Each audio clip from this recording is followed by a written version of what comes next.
Stage, please, the director and producer of the film, Jason Reitman, screenwriter as well, I should say, the star, Ansel Elgort, and also Helen Estabrook, who is the producer of the film.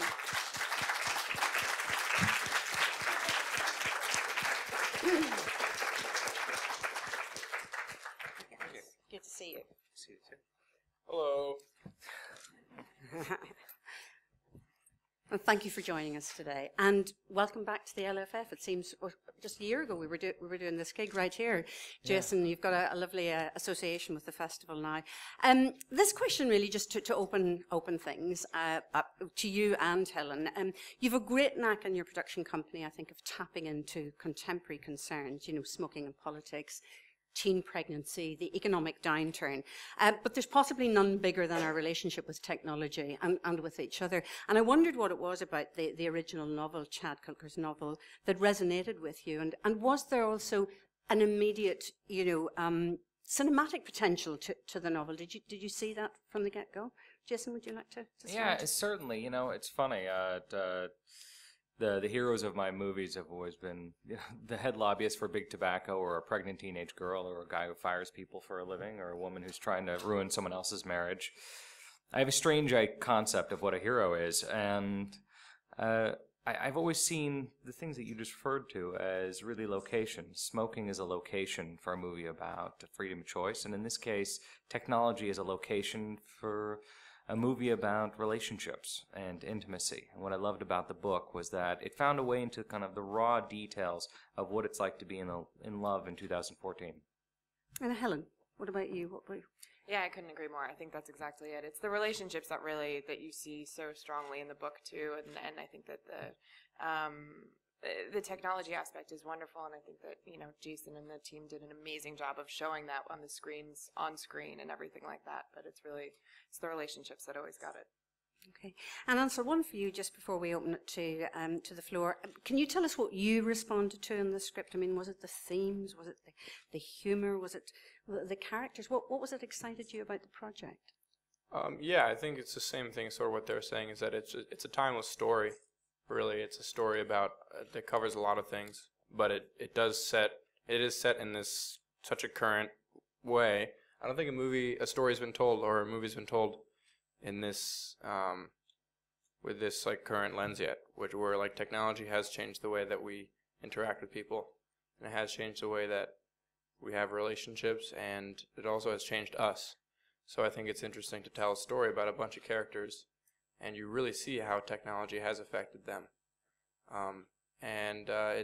This movie has scared a lot of people, and I think when I read the script, it's like sort of, you know, it scares you, but what movie and art's supposed to do is make you talk about things, and I think this is the first movie that really like opens up the conversation of how is technology changing things, and this really brings it to the extreme, but I think it does it, and it's really appropriate, and it really was time for a movie like this. So when I read the script, I was like, I have to be a part of this. Jason, we have a couple of British connections to this. You're the composer, Bibio, but I do have to ask you the Emma Thompson question, I feel. Why was her cut-glass British accent the one you wanted? I mean, she sure has a way of delivering that porno language. Yeah, when Aaron Cressida Wilson, my co-writer, and I started adapting Chad's novel, we wanted to find a way to work in all of Chad's narration and description. And we imagined Voyager, this spacecraft which we launched in the 70s, looking back on Earth. And we thought, who would be the voice of Voyager, looking back on humanity, giving us this kind of cold but humorous look, as though observing animals in the wild. And we just started thinking about Emma's voice. It's how witty it is, how smart it is, and how she gets away with being naughty in a really intelligent way. And I don't know anyone else who can do that. So it went from being, wow, that's a good idea, to a desperation and hope that she would say yes. And I actually met her last year at Toronto Film Festival and suggested the film, and she read it. And when she recorded it all in one fell swoop. She did a few changes along the way, but we met at a rock and roll studio in Hollywood, and she threw the whole thing down without ever watching a frame of the film. Full marks for her. Okay, questions from the floor. There's a gentleman here with the microphone just to our left. Thank you. Jason, it's not that long since you made Juno, and I wonder if we can go back and making another film that focuses so heavily on teenagers and high school life. Were you shocked at the rapid change in the landscape in terms of the way that teenagers are prepared to live their private lives in public? 100%. It's funny because Juno was made in 2006 or 2007, and we had set it just a little bit earlier, just so we could get away from cell phones. And yeah, it's been 7 or 8 years, and we've gone from the hamburger phone to the iPhone. I mean, that's the transition from Juno to this film, and from touring high schools on Juno and seeing these buildings that were built in the 60s and 70s, and everything was made out of wood, and in trying to capture the feel of what high school was then, to now, where we were touring a school in Texas where there were no lockers because there are no books. And there were device days and non-device days. And there were classrooms where kids had earbuds in the middle of class. And I asked an administrator, what are they listening to? And he said, I don't know, maybe music?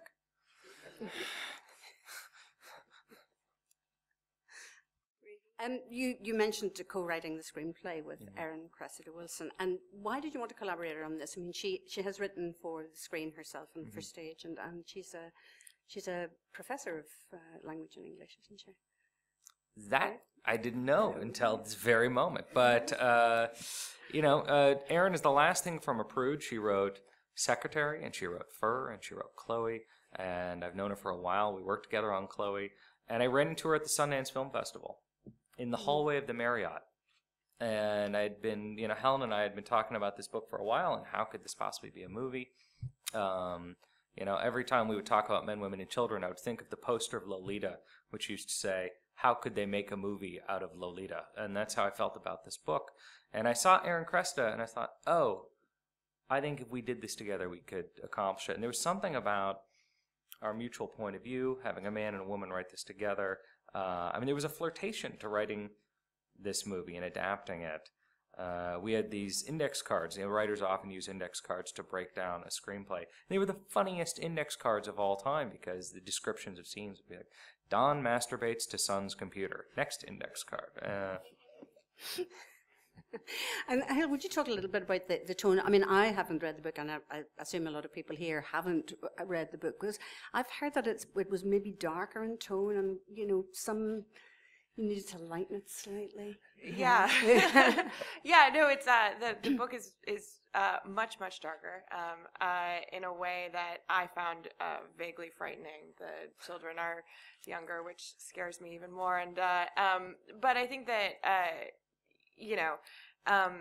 amidst all of that, I think that obviously Jason and Erin did an amazing job of bringing out the sort of humanity and the things that are universal, and that felt very relatable to it. I think that there is a lot that is even more shocking in the book, if you can imagine that. From St. Petersburg. I was wondering, this film has a lot of texts which you have to read through the film. So I was wondering, you did it on purpose, like to see how the media interfere in the experience of watching the film as well, or you just couldn't avoid it because the script has to have all these text messages?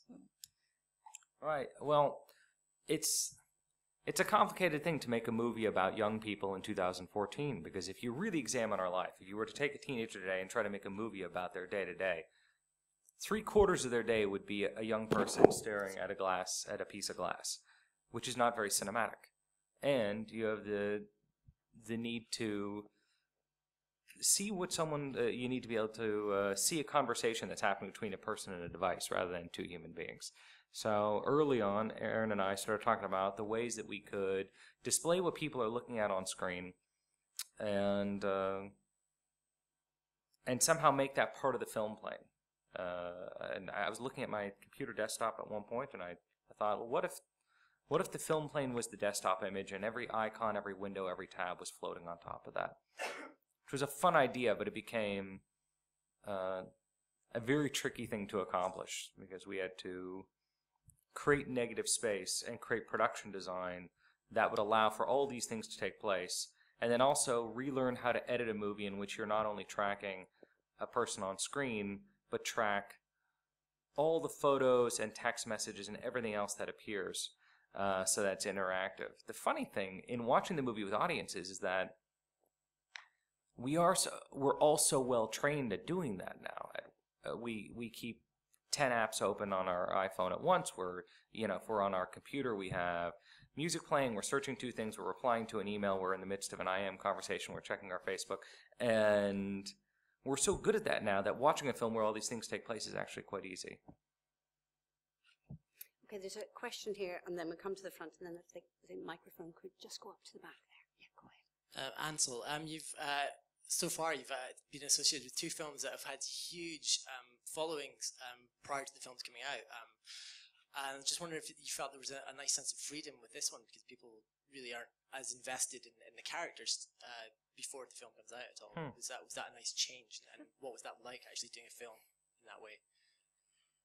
I'm trying to think of something witty to say. But no, I mean, to be honest, I sort of, every character I play, I don't really care if they have a big following behind and people expecting the character to be a certain way. I just, read the source material and bring them to life the best I can and listen to the director. In this case, I will say, I've already said it publicly, I think so far Jason is my favorite director I've ever worked with. I loved the work we did in this film. Jason really knows what he wants, and so I like that, and he really crafted the character. It's the sweetest way of saying bossy. I always love when an actor's like, he really knows what he wants. Yeah, that's great, and I'm glad, because I think that due to that, this character is really different than any other character I've played. Also, just because he is, but because Jason really made him who he is, and I had something to do with it, but he made a lot of the choices, and that made him really different. The hardest thing about this character, I think, for Ansel, is that if Ansel even thinks about smiling, the luminance in the room goes up by 5 times. So trying to diminish that into a young man who's just got the weight of the world on his shoulders and is never smiling. Every once in a while we'd have to let's do a take, let's just get the smile out of the way. Let's just get that done, and now let's just bring you down with sandbags. But it was good, because then when the smile finally happened after they kiss, it's really nice. Yeah, that's really valuable. It's like, oh, there's a smile, that's nice. Yeah. Yeah, this gentleman here. Good afternoon. My question's for Jason Reitman. Hello. You like to adapt novels. What's the attraction for working that way, and where do you start when you look for your next story? Oh, well, adapting a novel is fantastic, because you get to take credit for someone else's genius, and you have a writing partner who simply provides you with great words and doesn't argue with anything. I'm half kidding, but that's kind of true, right? Usually there's questions that are burning away at me, like anybody, and I read a book, and I would think I have the same response that anyone does, that somehow this author has articulated something that I've been feeling and have not been able to put into words. And in the few cases where we've made movies, it's because the moment I start reading them, not only am I feeling that connection with the author, but I'm seeing a movie. It's just begins to play in my head. And that happened the first time I read Thank You for Smoking, happened the first time I read Up in the Air. I just start seeing the shots, I see Clooney in the airport. And in this one, there was something fun about how could we possibly portray this movie on screen. There's so many personal, private moments. And that's what we're living in the moment of, right? We're living in the moment of exposed private moments, because we are being more... I just heard a TED Talk recently that said, our search engines know more about us than our closest loved ones and our family. And I think that's true. So we're in the midst of exposing our secrets and having these interesting private moments, And the book somehow captured what it was like to be with teenagers, male, female, adults, married, divorced, what those private moments were like, and what it was like to be in between their fingertips and their screens. Okay, thank you. Sure. Okay. Congratulations on the film. And so my question to you is, in the young adult franchises you've been involved with, like Divergent and Fault, you've been playing young people who are facing extraordinary life or death situations, and this is perhaps one of the first films where you're playing a young person just facing the challenges of ordinary life. And I guess I'm curious, in your opinion, particularly having made this film now, what do you see as the biggest challenges and dangers facing young people? And Jason, just following up on your last point about privacy, how apropos do you feel the current focus on our digital and sexual privacy is at the moment for the release of this film? Well, I think that young people have always faced a lot of challenges. I don't think personally that technology is making young people's lives more dangerous or difficult or hard. I mean, I remember when I was 15, I didn't have like that much technology. Maybe I just got my first iPhone, but like it wasn't a big deal yet. Yeah, when I was 15, I had the same thing as Tim did, which is I looked at the stars and said, "We're so small, we don't matter." I think a lot of young people go through that, and I think young people have been going through that forever. I don't think that technology has made people worry about, oh, do we matter, do we not matter? And I think that's Tim's biggest struggle. You know, whether or not it's an MMORPG, the role-playing game he plays, or you know, some other escape that a kid might have had 20 years ago. I think kids are still kids. That's the beautiful thing about this movie. It's still very timeless. It's just technology is how it's set. But I personally, I'm not that scared by it. I think the world is always changing, and this is just a change. And obviously, people are always scared of changes. Yeah, but in terms of what you're saying, you know, this character, he's not going through anything like really life or death. I don't know. I think for him the stakes are pretty high. You know, he still tries to kill himself. So, you know, whether or not it is like, yeah, you're living in a world where the world's going to end, in Divergent or in Fault in Our Stars, he's, you know, dying of cancer. In this one, he's still 15 years old, and that's a really, really hard time of life too. So it is also life or death, as far as I'm concerned, when I'm playing that role. You know, I'm not comparing it to like, oh yeah, this guy has less at stake because he's not dying of cancer like my last character. He has just as much at stake, just in terms of, oh, this girl doesn't like me anymore, or my video game account got deleted. It's still the end of the world. This is a complicated moment that I don't think anyone can quite understand. I feel like we're the Cro-Magnons at the beginning of 2001, and that giant black slab shows up, you know, and we touch the slab and we are instantaneously given knowledge, and that Cro-Magnon grabs the tibia bone and kills the other Cro-Magnon for the watering hole. I think that's the stage where we're at as far as the internet goes, and we're not going to be able to fully understand this moment for another 50 years, and we'll look back and realize we were wandering in the dark trying to figure out issues of privacy and issues of what we share and who are the characters that we create for ourselves online. Alessandro De Simone from Italy, la rivista del cinematografo. Two short questions from Mr. Reitman. The first one is, well, thinking about what Ansel just said, actually teenagers are not different from John Hughes movies of the 80s, and I wonder if you appreciated that movies when you were younger. And the second question is about Adam Sandler. I really loved the way you use this, for me, great actor in your movie, and I wanted to know how he is working with him. Certainly. Yeah. You can't be anywhere close to my age and not love John Hughes. He's the guy who took young people seriously. And he was the first guy who did that. He made movies about young people that took their human drama and made it real. What you said is exactly right. I think to be 15 is to feel as though you have cancer. is to feel as though you are dying and the weight of the world is on your shoulders. Certainly we tried to emulate that on Juno, and certainly we tried to emulate that on this film.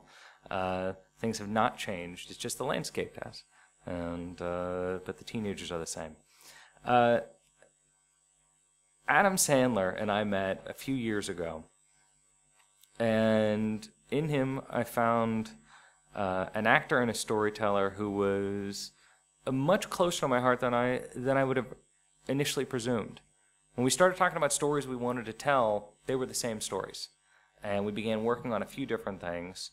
And when this movie came up, we had a movie that started with a man trying to log on to a pornography site, but his computer had too much spam, so he goes into his teenage son's bedroom and uses his son's computer instead.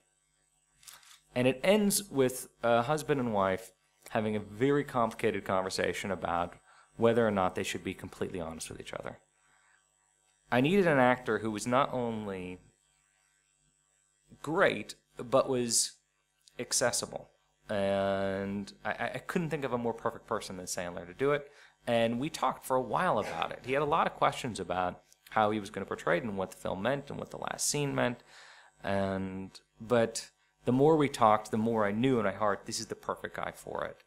And it was a great moment for us when he said yes, and I can't think of a better way for the film to open and close than with him. And he was absolutely lovely on set. I've never had an actor do this. Every day, I'm not even sure if I told you about this, if he wasn't shooting, he would text me and ask how everyone else was doing. How's Ansel doing? How's Rosemary doing? Which scene are you doing today? What are they serving for lunch today? How's the cut going? He would check in about everything. He still texts me all the time. Yeah.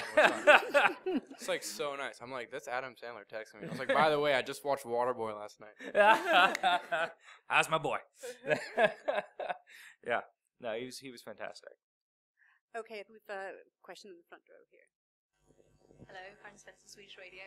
I just want to ask, because it's a lot of sensitive subject matter in the film, and young actors. I'm wondering how you went about to create a vibe where they would be comfortable enough to give these performances. And then I want to ask Ansel how you would describe that vibe. I wish I could sit here and say that I did a lot, but I didn't.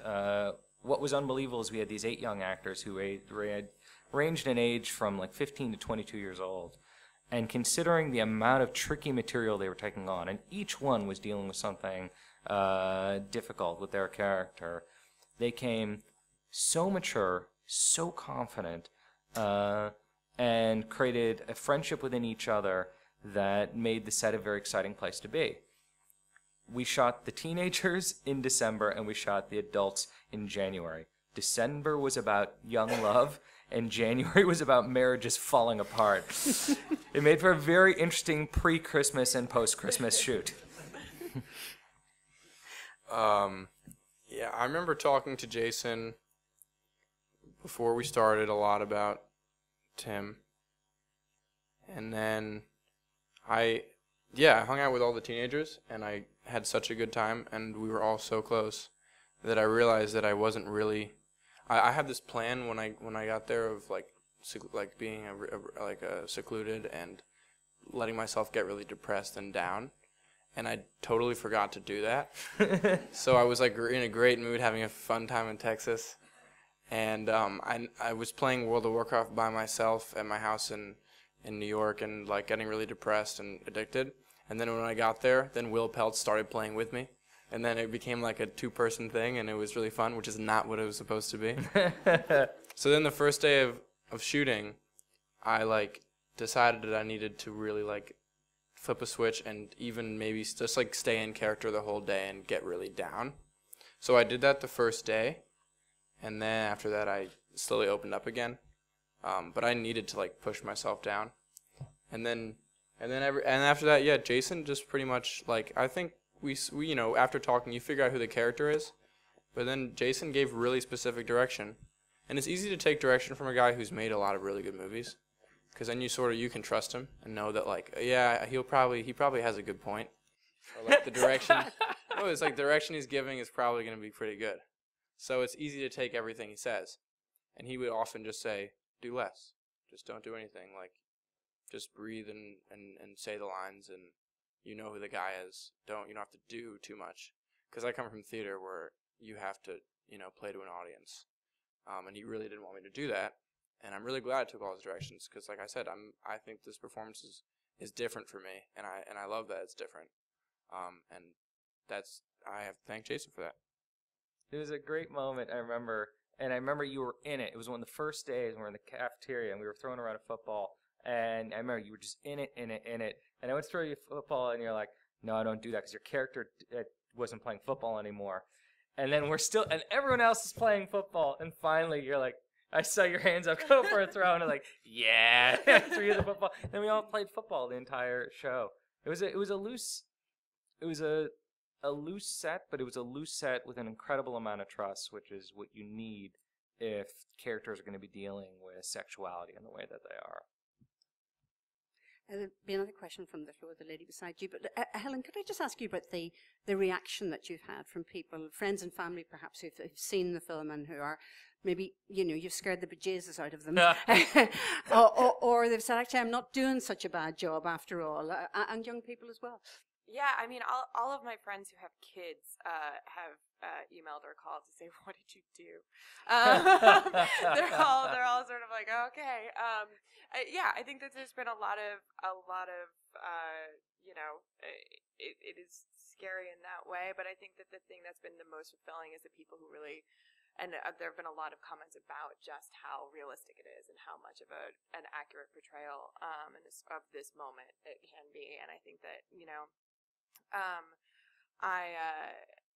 it's been really exciting to see people respond in that way, and to also just respond to the performances and respond to the filmmaking sort of beyond the sort of bigger internet technology aspect of it, but just sort of there's been a lot of really lovely response to what an incredible job all of our actors did, because I think it's a phenomenal ensemble cast in a way that I think that we got so lucky with these guys, and that's been really fun. And Jason, you told me after Thank You for Smoking that you would always cast J.K. Simmons in your films if you could, and you've been absolutely true to your word, even with just a voiceover, I think, in young adult as well. What makes him your go-to guy? It's funny. I mean, I suppose every director has that one actor who somehow speaks their voice. And apparently my voice is a guy in his... You all right there, buddy? Yeah, I choked on water. Is a guy in his mid-50s who can terrify people the way he does in Whiplash. I don't know what it is, but there's a natural bond that started on that movie. And I can't imagine making movies without him, and I'm envious, actually, of what an amazing job that Damien did with him on Whiplash. I remember Paul Thomas Anderson once said about Fargo, I wanted to be the guy that directed Bill Macy to that performance. And I look at J.K. in Whiplash, and I go, I want to be the guy who directed J.K. Simmons to that performance. So I wonder how much effect the film had on you personally, and how much the use of internet changed. Like if you changed your internet habits, for example. Yeah, I mean, I think the film definitely leaves you not wanting to look at your phone at the end of the film. And if you look at the person next to you and they're on their phone, you should just hit them on the top of the head and be like, "Didn't you learn anything from that?" But it's not that. This film doesn't say "Oh, put your phone away. Technology's bad" and all this stuff. I think it's just one of the things it says is human connection is what's important here. That's the reason why we got these smartphones. It's so that we can connect. And I know it's cheesy, whatever, and everyone's saying it, but it's true. Everyone is sort of disconnecting now. Everyone got these smartphones to connect, and everyone's disconnecting. So personally, I've started to use it less. I think everyone will start to use it less for a little, as long as it's cool. Because now that art and this movie, and there's a bunch of social campaigns saying look up and don't use your phone all the time. now it's going to be popular culture not to use your phone. So that's good. People are going to get off a little bit, and then there's going to be something new that comes out that's really cool again, and then people are going to be totally addicted to that. That's the way the world works. And Helen and Jason, have you moderated your use of technology since the movie? Oh, the day we stopped shooting, I actually drove back from Austin to LA and turned off my phone for 5 straight days, which was the hardest thing I have ever done. But it was a fun experiment, and I don't know if it was directly in response to this. It was also directly in response to a very busy fall, but it was interesting, and it was interesting to see in the context of all of this sort of how that affects how it sort of affected me and my head, and also how it affected everyone else that I was used to having me constantly available at every moment. So it was a fun little experiment that I probably won't try again. You, Jason? I'm envious of that experiment. I have become more conscientious of it, and I certainly think a lot about it when it comes to my daughter. I think I'm more conscientious of when I'm on my phone in front of my daughter than anything else. And there's something about it. For whatever reason, there's something in the back of my head. It's funny. I remember when I made Thank You for Smoking. There was a woman I knew who was in politics, and I was so excited to be making a libertarian movie. And she said, "I wonder what will change when you become a father." And I said, "I will never change." And there's something about when I'm on my phone in front of my daughter that makes me want to put my phone in my pocket. Okay, ladies and gentlemen, will you thank our guests this afternoon? Thank you all very much indeed.